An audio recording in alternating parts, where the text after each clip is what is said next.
Imagine, se puder, um desenho tão vasto, tão impossivelmente grande, que você só conseguiria vê-lo de verdade lá do alto do céu.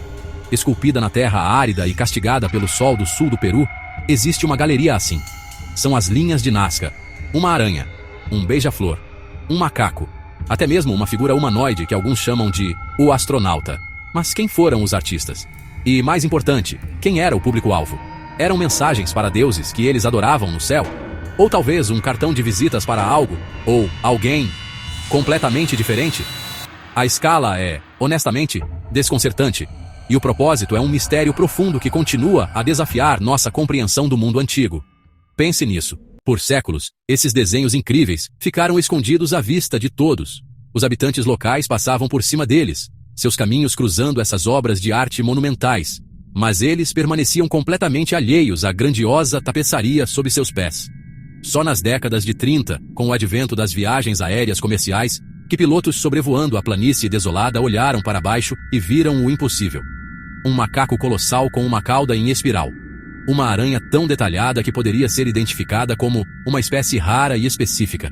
Como uma civilização sem o benefício do voo poderia criar imagens que só podem ser apreciadas do céu? A audácia do projeto é surpreendente.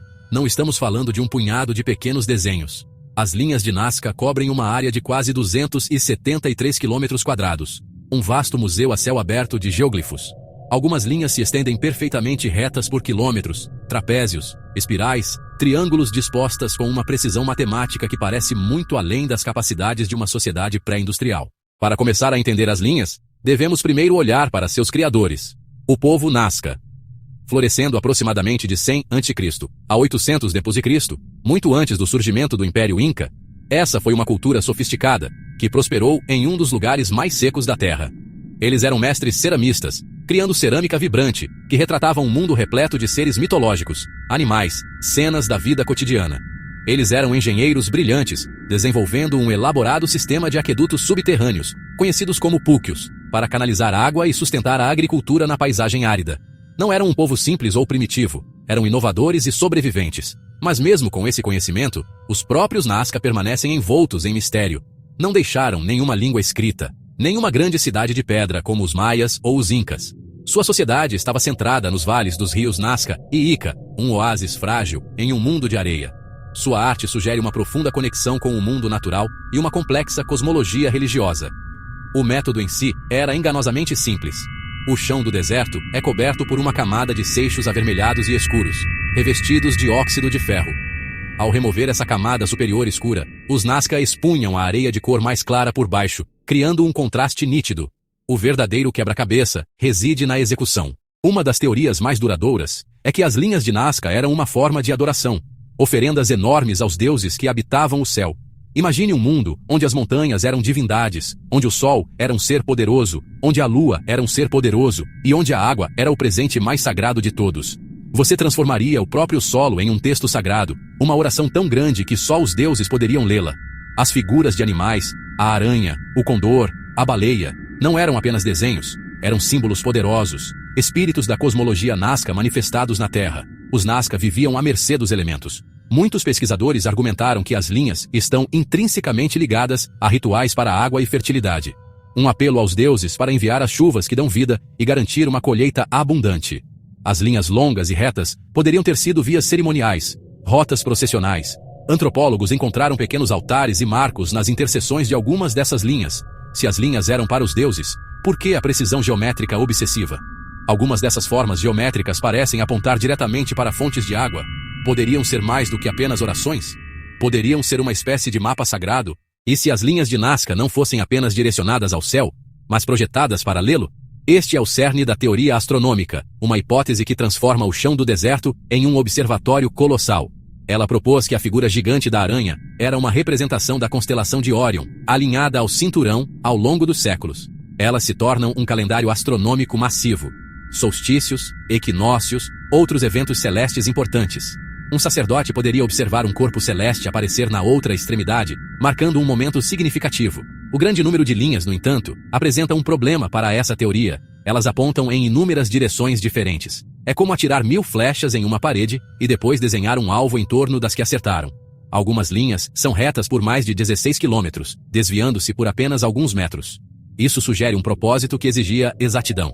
E se o público para as linhas de Nazca não fosse da Terra? Em seu livro de 1968, Eram os Deuses Astronautas? Uma ideia radical tomou forma. As linhas de Nazca seriam pistas de pouso e auxílios de navegação para naves espaciais extraterrestres. O astronauta parece estranhamente com um viajante espacial moderno. Poderia ser uma representação do que desceu do céu? Nos últimos anos, a ciência moderna trouxe novas ferramentas para este antigo quebra-cabeça. Drones, imagens de satélite, radar de penetração no solo estão permitindo mapear e analisar as linhas com detalhes sem precedentes. Desde 2018, pesquisadores da Universidade de Yamagata, usando fotos aéreas e análise de inteligência artificial, identificaram mais de 160 novos geoglifos. Figuras menores em encostas, humanos, pássaros, cobras, orcas, ampliam a diversidade do corpus. Muitas podem ser vistas do chão, desafiando a ideia de visibilidade exclusivamente aérea. Sugere-se dois tipos: grandes e antigos para o céu, menores e mais recentes para rotas cerimoniais. O propósito pode ter mudado ao longo dos 1000 anos em que foram criadas. A análise do verniz do deserto confirma o método. Remover a pátina escura revela a areia clara. O clima extremamente seco, sem vento e estável, preservou as linhas por milênios. Qualquer perturbação deixa cicatrizes que duram séculos, revelando a fragilidade desse patrimônio mundial. A cerâmica Nazca data as linhas e desmonta firmemente a intervenção alienígena. No entanto, o porquê central permanece ilusório. A ciência revela o como, não a mente de seus criadores. Então, onde isso nos deixa? Parados na vasta e silenciosa extensão do deserto peruano, somos confrontados com um mistério gravado na própria terra. Temos teorias, do sagrado ao científico, e ao de ficção científica. Seriam uma oferenda espiritual, um calendário astronômico, um farol de boas-vindas para visitantes de outro mundo? Ou talvez, a verdade seja uma combinação de todas essas coisas, um propósito multifacetado que evoluiu ao longo de 1000 anos. As linhas de Nazca são como uma grande obra de arte.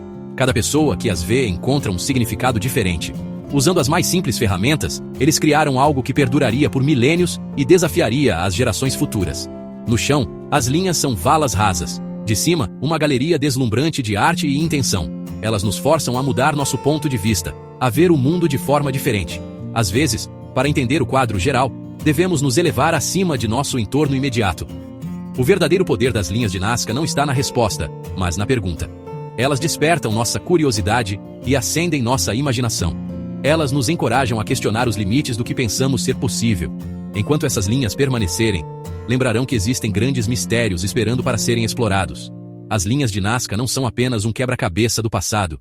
São um convite para o futuro. Continue procurando, continue se perguntando, e nunca pare de olhar para cima. Inscreva-se aqui no canal Grid Digital, curta o vídeo e compartilhe com amigos que amam curiosidades e tecnologia. Deixe seu comentário que iremos ler e lhe responder.